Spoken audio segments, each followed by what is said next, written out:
یہ بات ہے ایک ایسی بادشاہت کا جہاں پرندے آسمان پر فوج بن کر پہرا دیتے تھے اور ہوا ایک تخت کو اپنی پیٹھ پر اٹھائے پھرتی تھی۔ ایک ایسی طاقت جس کے سامنے جنات سر جھکائے کھڑے رہتے تھے۔ لیکن اس عظیم الشان دربار میں ایک دن کچھ ایسا ہوا جس نے تاریخ کا رخ بدل دیا۔ ایک چھوٹا سا پرندہ غائب تھا اور اس کی غیر موجودگی نے ایک ایسی ملکہ کا راز فاش کر دیا جس کی سلطنت کا سورج کبھی غروب نہیں ہوتا تھا۔ ناظرین کرام، یروشلم کی تپتی ہوئی دھوپ میں حضرت سلیمان علیہ السلام کا دربار لگا ہوا تھا۔ فضا میں ایک عجیب سا سکون تھا، کیونکہ اللہ کے حکم سے پرندوں کی ایک عظیم فوج نے آپ کے سر پر پروں کا سایہ کر رکھا تھا۔ دھوپ کی ایک تپتی ہوئی لہر بھی نیچے نہیں آ سکتی تھی۔ لیکن اچانک حضرت سلیمان علیہ السلام کے دامن پر ایک تیز روشنی پڑی۔ جب سلیمان علیہ السلام نے اوپر دیکھا تو ہدہد غائب تھا۔ آپ نے بلند آواز میں پوچھا، کیا بات ہے؟ مجھے ہدہد نظر کیوں نہیں آ رہا؟ کیا وہ غائب ہے؟ دربار میں خاموشی چھا گئی۔ کسی پرندے کے پر مارنے کی آواز تک نہ آئی۔ آپ نے اعلان فرمایا کہ اگر ہدہد نے اپنے غائب ہونے کی کوئی ٹھوس وجہ بیان نہیں کی تو میں اسے سخت سزا دوں گا یا پھر اسے ذبح کر دوں گا۔ دربار میں موجود ہر جن اور انسان یہ سوچ کر کانپ رہا تھا کہ آخر ہدہد گیا تو گیا کہاں۔ تھوڑی دیر بعد ہی ہدہد دربار میں پہنچتا ہے۔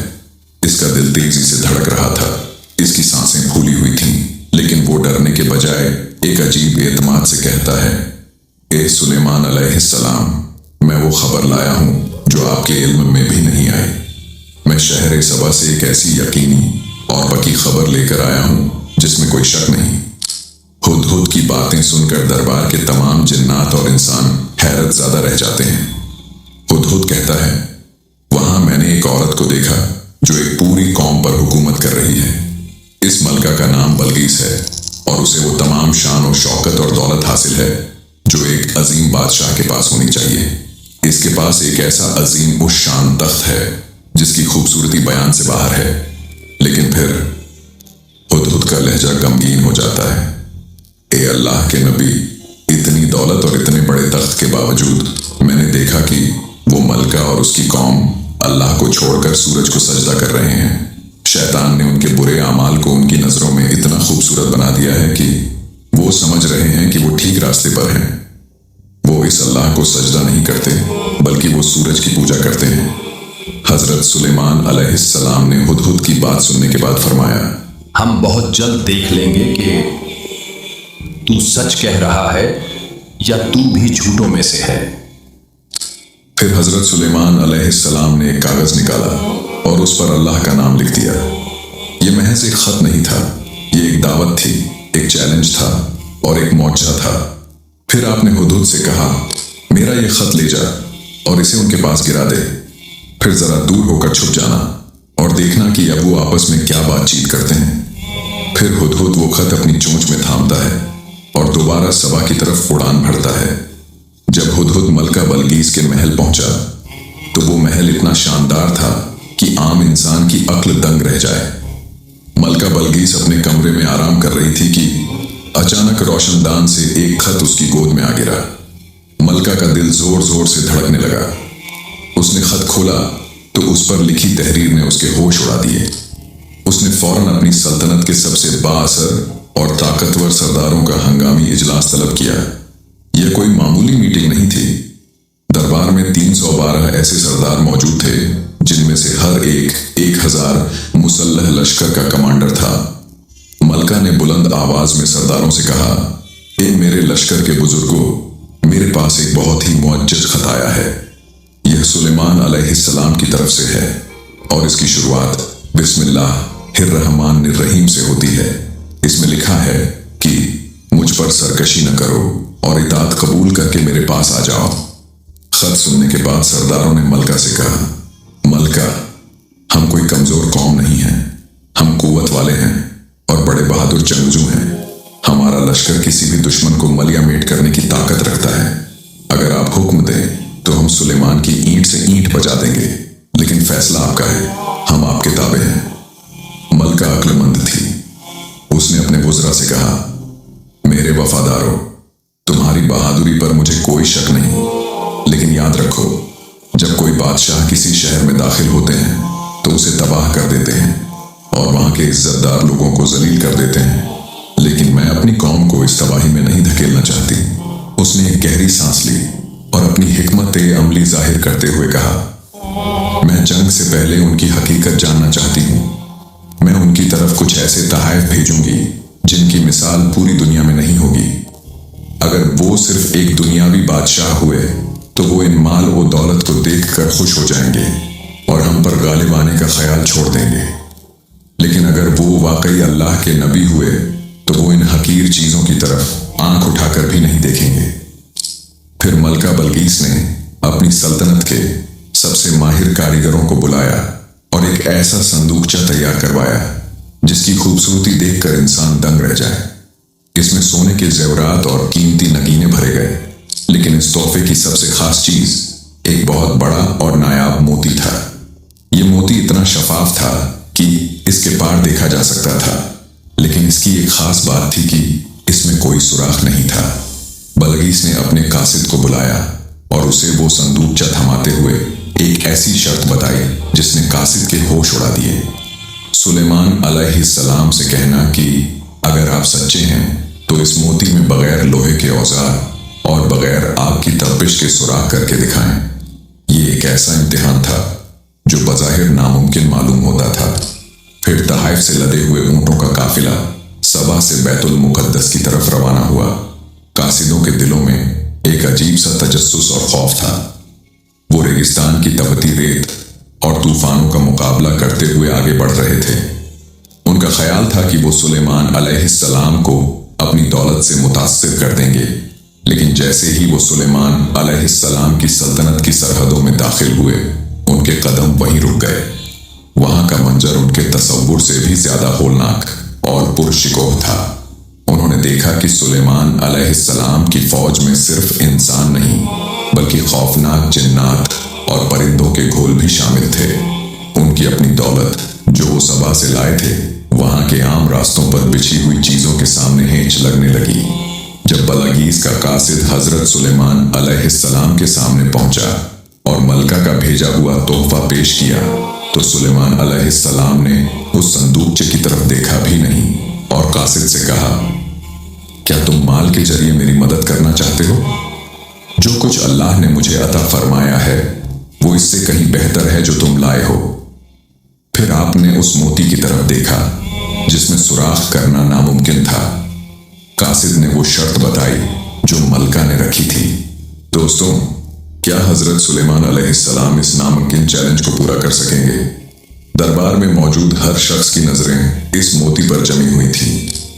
हजरत सुलेमान अलैहिस्सलाम ने एक छोटे से कीड़े को हुक्म दिया कि वो मोती में सुराख कर दे। फिर वो कीड़ा मोती के अंदर दाखिल होता है और अपना रास्ता बनाता हुआ पलक झपकते ही दूसरी तरफ से निकल आता है, बिल्कुल वैसे ही जैसे बल्कीस ने चाहा था। कासिदों के चेहरे जर्द पड़ गए। उनके पास इस मौजे का कोई जवाब नहीं था। हजरत सुलेमान अलैहिस्सलाम अपनी जगह से उठे। उनका साया कासिदों पर छा गया। आपने इन कीमती सोने और चांदी के संदूकचों की तरफ हिकारत से देखा और कड़कदार आवाज में फरमाया, क्या तुम लोग माल के जरिए मेरी मदद करना चाहते हो? याद रखो, जो कुछ अल्लाह ने मुझे अता फरमाया है वो इससे कहीं बेहतर है जो तुम लाए हो। हकीकत तो यह है कि तुम लोग अपने हदयों से खुद ही खुश होते रहो, मुझे उनकी कोई जरूरत नहीं। फिर आपने कासिद की आंखों में आंखें डालकर कहा, वापस जाओ अपने मलका के पास और उनसे कहो, मैं उनकी तरफ ऐसे लश्कर लेकर आऊंगा जिनसे मुकाबला करने की उनमें मजाल नहीं होगी। अगर उसने हक को कबूल नहीं किया तो मैं उनको जिल्लत और ख्वारी के साथ उनके शहर से बाहर निकाल दूंगा। कासिद वापस सबा पहुंचा और सारा किस्सा सुना दिया।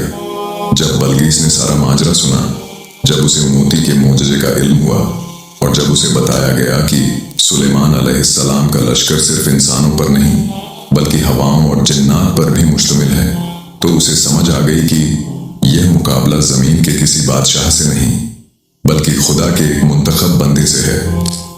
बलगीस ने अपने वजीरों की तरफ देखा और कहा, मैंने जान लिया है कि उनसे मुकाबला करना अपनी तबाही को दावत देना है। बल वो जो दावा कर रहे हैं उसकी ताईद अल्लाह की तरफ से है। अब हम वहां जंग के लिए नहीं बल्कि इताअत के लिए जाएंगे। उधर बैतुल मुकद्दस में हजरत सुलेमान अलैहिस्सलाम को बजतरी वही मालूम हो चुका था कि बल्कीस अपनी कौम के साथ रवाना हो चुकी है और अब करीब पहुंचने वाली है। आपने अपने दरबार में मौजूद जिन्नात और सरदारों से एक अजीब सवाल किया, ए मेरे दरबार के बुजुर्गों, तुम में से कौन है जो बल्कीस का वो अजीम उस शान तख्त उसके पहुंचने से पहले यहां मेरे पास लाकर रख दे। एक सरकश और ताकतवर जिन जिसका नाम अफरीद था खड़ा हुआ। उसने कहा, मैं इस तख्त को दरबार खत्म होने से पहले ही ले आऊंगा। हजरत सुलेमान ने कहा, क्या कोई और भी है जो इस तख्त को इससे पहले हाजिर कर सकता हो? तो आसिफ बरखिया, जिसके पास अल्लाह की किताब का इल्म और इसमें आजम था, उन्होंने कहा, मैं वो तख्त आपके पलक झपकते ही आपके सामने पेश कर दूंगा। फिर ज्यों ही हजरत सुलेमान अलैहिस्सलाम ने अपनी पलकें झपकाईं और जैसे ही आपकी आंखें दोबारा खुली, दरबार में बल्कीस का वो अजीम शान और सुनहरा तख्त मौजूद था। यह तख्त कोई मामूली फर्नीचर नहीं था। इस पर जड़े हुए याकूत, जमरूद और हीरे दरबार की रोशनियों में ऐसे चमक रहे थे जैसे हजारों सितारे जमीन पर उतर आए हों। इसकी बनावट और इसकी अजमत देखकर बड़े बड़े जिन्नात भी दंग रह गए। आसिफ बिन बरखिया ने इसमें आजम की बरकत से जमीन के इन हिस्सों को समेट दिया था और तख्त को पलक झपकने में हाजिर कर दिया था। तख्त को अपने सामने देखकर हजरत सुलेमान अलैहिस्सलाम के चेहरे पर तकब्बुर के बजाय आजिज़ी आ गई। आपने आसमान की तरफ देखा और फरमाया, यह मेरे परवरदिगार का फजल है ताकि वो मेरा इम्तिहान ले कि मैं इसका शुक्र अदा करता हूं या नाशुक्री। उधर मलका बल्कीस का काफिला करीब पहुंच चुका था। हजरत सुलेमान अलैहिस्सलाम ने एक और हैरत अंगेज हुक्म दिया। आपने फरमाया, इस तख्त की शक्ल और सूरत में थोड़ी तब्दीली कर दो। हम देखना चाहते हैं कि क्या बल्कीस अपने तख्त को पहचान पाती है या वो उन लोगों में से है जो हकीकत को नहीं देख पाते। कारीगरों ने तेजी से काम शुरू किया। तख्त के कुछ हिस्सों को ढांप दिया गया, कुछ नगीनों की जगह बदल दी गई और इसकी जाहिरी चमक को एक नया रुख दिया गया। यह बल्कीस की जहानत और इसकी बसीरत का इम्तिहान था। जब मलका बल्कीस का काफिला बैतुल मुकद्दस पहुंच चुका तो बल्कीस, जो खुद को एक अजीम हुक्मरान समझती थी, जब सुलेमान अलैहिस्सलाम की सल्तनत में दाखिल हुई तो उसे अपनी हर चीज हेंच लगने लगी। उसने देखा कि यहाँ के रास्ते, यहाँ की इमारतें और यहाँ का निजाम ओ ज़ब्त उसके अपने शहर सबा से कहीं ज्यादा बुलंद है। बल्कीस जब दरबार में दाखिल हुई तो उसका सर फख्र से बुलंद था, लेकिन उसकी आंखों में एक छुपी हुई हैरत थी। उसे हजरत सुलेमान अलैहिस्सलाम के सामने लाया गया।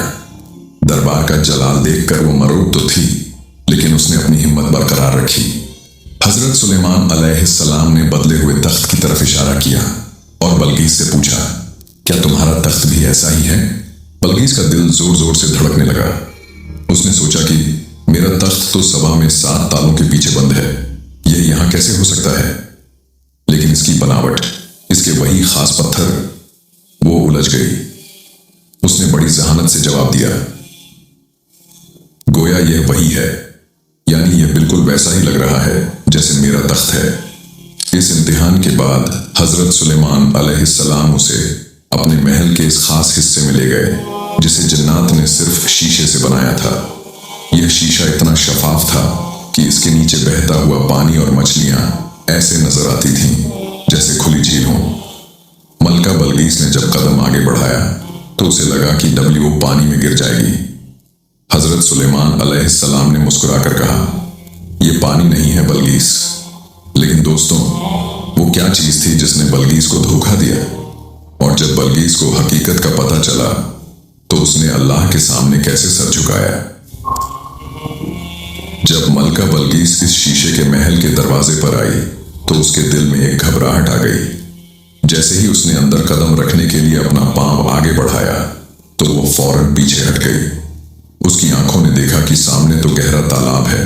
اسے لگا کہ اگر وہ آگے بڑھی تو اس کا شاہی لباس بھیگ جائے گا اور وہ پانی میں ڈوب جائے گی۔ ملکہ بلقیس خوف سے اپنے پائنچے کپڑے اوپر اٹھاتی ہے۔ اس حرکت سے اس کی پنڈلیاں ظاہر ہو گئیں جن پر گھنے بال تھے۔ حضرت سلیمان علیہ السلام نے فوراً اسے ٹوکا اور فرمایا، گھبرانے کی ضرورت نہیں، یہ پانی نہیں بلکہ شیشے کا فرش ہے۔ ملکہ بلقیس اس وقت اپنی سابقہ زندگی کی تمام غلطیوں کو سمجھ گئی۔ اسے احساس ہوا کہ وہ سورج جیسی مخلوق کو پوجتی رہی جبکہ اصل طاقت تو اس کے خالق کے پاس ہے۔ اس نے توبہ کی اور پکار اٹھی، اے میرے رب، میں نے اپنے نفس پر ظلم کیا اور اب میں سلیمان علیہ السلام کے ساتھ اللہ پر ایمان لاتی ہوں۔ لیکن دوستوں، یہ ایک ملکہ کی شکست نہیں تھی بلکہ ایک روح کی جیت تھی۔ روایات کے مطابق اس کے بعد حضرت سلیمان علیہ السلام نے ملکہ بلقیس سے نکاح کر لیا۔ پھر اس کے بعد بلقیس کے پیروں کے بالوں کو صاف کرنے کے لیے، جو اس وقت بالوں کو خوبصورتی کے معیار کے خلاف سمجھا جاتا تھا، حضرت سلیمان علیہ السلام نے جنات کو حکم دیا کہ وہ ایک حمام تیار کریں جس میں ملکہ خود کو صاف کریں۔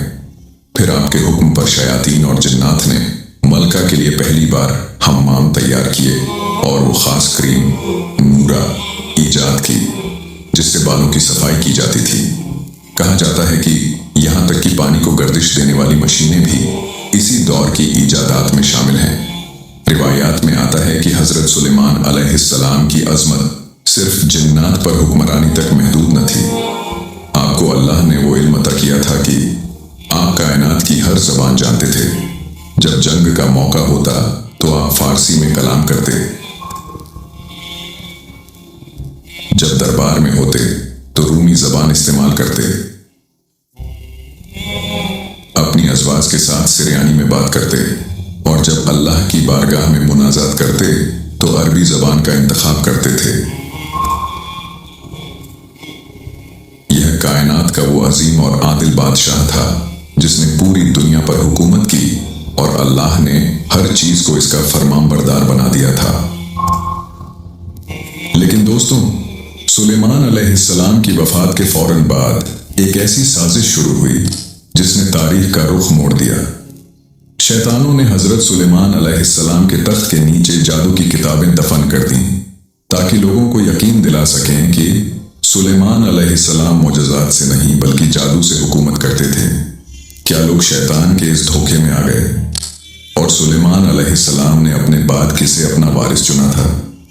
دوستوں، شیاطین نے انسانوں کے روپ میں لوگوں کے درمیان یہ افواہ پھیلا دی۔ تم لوگ سمجھتے ہو کہ سلیمان علیہ السلام اللہ کے نبی تھے؟ نہیں، ان کی طاقت کا راز تو ان کتابوں میں چھپا ہے جو ان کے تخت کے نیچے دفن ہے۔ جب لوگوں نے زمین کھودی اور وہ کتابیں نکلیں تو کمزور ایمان والے لوگ بہک گئے۔ وہ کہنے لگے، سلیمان علیہ السلام تو جادوگر تھے، لیکن اللہ نے اپنے نبی کی پاکیزگی کی گواہی دی۔ قرآن پاک میں واضح طور پر فرمایا گیا کہ سلیمان علیہ السلام نے کفر نہیں کیا تھا بلکہ وہ شیاطین کافر تھے جو لوگوں کو جادو سکھاتے تھے۔ یہ ایک ایسا داغ تھا جسے مٹانے کے لیے صدیوں تک حق کی آواز بلند ہوتی رہی۔ وقت گزرتا گیا اور بنی اسرائیل کے بزرگوں نے حضرت سلیمان علیہ السلام کی زندگی میں ہی ان سے ایک مطالبہ کیا تھا، اے اللہ کے نبی، اپنے بعد اپنے بیٹے کو ہمارا خلیفہ مقرر کر دیجئے۔ حضرت سلیمان علیہ السلام جانتے تھے کہ خلافت کوئی تاج نہیں بلکہ ایک بہت بڑی ذمہ داری ہے جس کے لیے علم اور حکمت ضروری ہے۔ آپ نے فرمایا، میرا بیٹا ابھی اس قابل نہیں ہے۔ لیکن جب لوگوں نے بہت زیادہ اصرار کیا تو آپ نے ایک امتحان لینے کا فیصلہ کیا۔ آپ نے اپنے بیٹے کو دربار میں بلایا جہاں بنی اسرائیل کے تمام بڑے علماء اور سردار موجود تھے۔ بیٹا سامنے کھڑا تھا۔ حضرت سلیمان علیہ السلام نے بڑی سنجیدہ آواز میں پہلا سوال کیا، اے میرے بیٹے، بتاؤ کہ روٹی اور پانی کا ذائقہ کیا ہے؟ دربار میں موجود لوگ ایک دوسرے کی طرف دیکھنے لگے۔ یہ کیسا سادہ سوال تھا، لیکن بیٹا خاموش رہا، اسے جواب نہیں معلوم تھا۔ حضرت سلیمان علیہ السلام نے دوسرا سوال کیا، آواز کی طاقت اور کمزوری کا سبب کیا ہے؟ بیٹا پھر خاموش رہا۔ پھر سلیمان نے سوال پوچھا، इंसान के जिस्म में अक्ल का मकाम कहाँ है? बेटा फिर खामोशी बैठा। फिर सवाल किया, दिल की सख्ती और नरमी किस चीज से पैदा होती है? बेटा सर झुकाए खड़ा रहा। इसके पास कोई जवाब नहीं था। लोगों को अंदाजा हो गया कि नबूवत और हिकमत विरासत में नहीं मिलती, बल्कि यह अल्लाह का खास अतिया है। हजरत सुलेमान अलैहिस्सलाम ने साबित कर दिया कि उनका बेटा अभी इस अजीम मनसब के लिए तैयार नहीं है। फिर हजरत सुलेमान अलैहिस्सलाम ने खुद इन सवालात के जवाब दिए, जो रहती दुनिया तक के लिए सबक बन गए। आपने फरमाया, पानी का जायका जिंदगी है, क्योंकि पानी के बिना कुछ जिंदा नहीं रहता। रोटी की लज्जत ताकत है जो बदन को मिलती है। आपने मजीद समझाया, अक्ल का मकाम दिमाग है, इसीलिए जब किसी की अक्ल कम हो तो लोग कहते हैं इसका दिमाग छोटा है। दिल की सख्ती और नरमी अल्लाह की याद से जुड़ी है, और जिस्म की राहत या थकन पैरों से होती है। अगर पैर थक जाएं तो पूरा जिस्म दुखने लगता है। दरबार के उलमा दंग रह गए। हजरत सुलेमान अलैहिस्सलाम ने बताया कि जिस्म की तरक्की और तन्नजुली हाथों पर मुनहसिर है। अगर इंसान अपने हाथों से मेहनत करता है तो दुनिया और आखिरत की दौलत पाता है, और अगर वो हाथ रोक लेता है तो वो महरूम रह जाता है। हजरत सुलेमान अलैहिस्सलाम ने अपनी पूरी जिंदगी में वो सब कुछ सिखा दिया जो एक कौम को बुलंदी तक ले जा सकता था। दोस्तों, फिर सदियों बाद जब इमाम मूसा काजिम अलैहिस्सलाम से एक शख्स ने सवाल किया, यह मंजर तारीख के दो अजीम हिस्सों को जोड़ता है। रावी पूछता है, ए इमाम, क्या तमाम पैगंबरों के उलूम हजरत मोहम्मद मुस्तफ़ा सल्लल्लाहु अलैहि वसल्लम को विरासत में मिले हैं? इमाम ने बड़ी मतानत से जवाब दिया, हाँ, अल्लाह ने जिस पैगंबर को भी मबूस फरमाया, हमारे रसूल सल्लल्लाहु अलैहि वसल्लम उन सबसे ज्यादा जानने वाले हैं। रावी ने हैरत से पूछा, लेकिन ईसा अलैहिस्सलाम तो मुर्दों को जिंदा करते थे, और सुलेमान अलैहिस्सलाम परिंदों की जबान जानते थे। क्या हमारे नबी सल्लल्लाहु अलैहि वसल्लम भी इन सब पर कादिर थे? इमाम ने जवाब दिया, बेशक अल्लाह के रसूल सल्लल्लाहु अलैहि वसल्लम इन तमाम उमूर पर कादिर थे। सुलेमान अलैहिस्सलाम को तो सिर्फ एक इस्म आजम का इल्म था, जिसके जरिए आसिफ बिन बरखिया ने तख्त हाजिर कर दिया, लेकिन हमारे पास अल्लाह के 63 अस्माए आजम में से 72 मौजूद हैं। लेकिन क्या तुम जानते हो कि वो अजीम बादशाह एक छोटे से परिंदे खुद का मोहताज क्यों था? इसका जवाब यह है कि सुलेमान अलैहिस्सलाम हवाओं पर उड़ते थे, लेकिन जमीन की तहों के नीचे छुपा हुआ पानी नहीं देख सकते थे। अल्लाह ने वो नजर इस छोटे से हुदहुद को दी थी, जो जमीन के नीचे पानी को ऐसे देख लेता था जैसे तुम शीशी में तेल देख लेते हो। यह अल्लाह की कुदरत है कि वो किसी को पहाड़ जैसी ताकत देता है तो किसी छोटे से जानदार को वो बसीरत दे देता है जो बड़े बड़ों के पास नहीं होती। अक्सर लोग इस बात पर भी सवाल उठाते हैं कि आसिफ बिन बरखिया के पास ऐसा क्या इल्म था।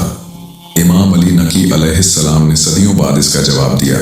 सुलेमान अलैहिस्सलाम सब जानते थे, लेकिन वो चाहते थे कि जिन्हों और इंसानों पर आसिफ की फजीलत जाहिर हो जाए, ताकि उनके बाद लोग इमामत में इख्तिलाफ न करें। लेकिन क्या यह सब कुछ सिर्फ एक इत्तेफाक था? नहीं। इमाम जाफर सादिक अलैहिस्सलाम ने फरमाया कि इमामत और खिलाफत अल्लाह का एक अहद है जो सिर्फ उन लोगों को मिलता है जिन्हें अल्लाह चुन लेता है। जिस तरह हजरत दाऊद अलैहिस्सलाम को हुक्म हुआ कि वो सुलेमान को अपना वसी मुकर्रर करें ताकि दुनिया पर उनका इल्म जाहिर हो जाए, इसी तरह हर दौर में अल्लाह की एक हुज्जत जमीन पर मौजूद रहती है। आसिफ बिन बरखिया का पलक झपकने में तख्त ले आना दरअसल सुलेमान अलैहिस्सलाम के इस इल्म का एक करिश्मा था जो उन्होंने अपने वसी को मुंतकिल किया था। यह वो नूर है जो कभी नहीं बुझता। अब जरा इस बात पर गौर करें। इमाम ने फरमाया कि अल्लाह ने वो एक नाम और इसके अलावा मजीद 72 नाम यानी कुल 73 अस्माए आजम हमारे नबी मोहम्मद मुस्तफ़ा सल्लल्लाहु अलैहि वसल्लम और उनकी पाक आल को अता फरमाए। यह वो इल्म है जिसके सामने सुलेमान अलैहिस्सलाम की बादशाही भी एक कतरे की मानिंद है। तभी इमाम अली अलैहिस्सलाम ने फरमाया था कि अगर मैं चाहूं तो अपना पैर यहां से मारकर शाम में बैठे दुश्मन को तख्त से गिरा दूं। तो वो इसी इस्म आजम की ताकत थी जो सुलेमान अलैहिस्सलाम के वसी से कहीं ज्यादा कामिल थी।